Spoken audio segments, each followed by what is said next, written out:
गणपतीने चंद्रदेवांना शाप का दिला? नमस्कार.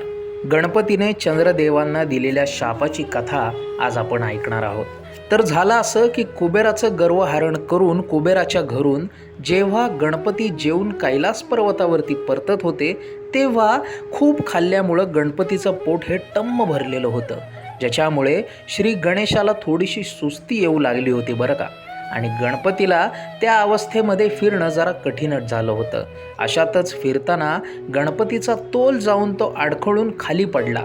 हे सर्व दृश्य चंद्र वरून पाहत होता आणि हे सर्व दृश्य पाहिल्यानंतर चंद्र गणेशाची अवस्था पाहून खदाखदा हसायला लागला. यावर गणपतीला चंद्राने केलेलं हे जी वागणूक आहे आपला अपमान वाटून त्याने लगेच ताबडतोब चंद्राला संतापामध्ये शाप देऊन टाकला आणि चंद्राचं तेज हे पूर्णपणे संपून तो काळवंडून जात अदृश्य झाला.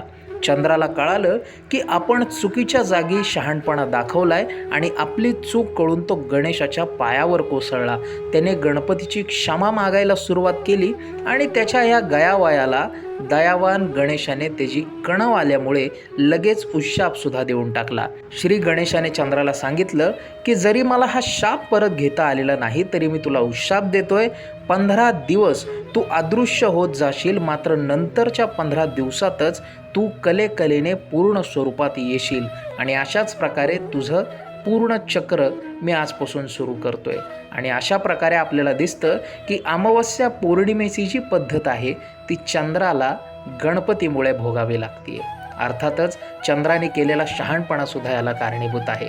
त्यामुळे आपल्याला हे शिकायला मिळतं की आपण कधीही कोणाच्या फजितीवरती, वाईट अवस्थेवरती किंवा संकटांवरती कधीही हसू नये, अन्यथा आपल्याला सुद्धा देव अद्दल घडवतोच. तुम्हाला ही माहिती कशी वाटली आम्हाला आवर्जून सांगा व अशीच माहिती दररोज मिळवण्यासाठी सबस्क्राईब करायला विसरू नका आपल्या चॅनलला.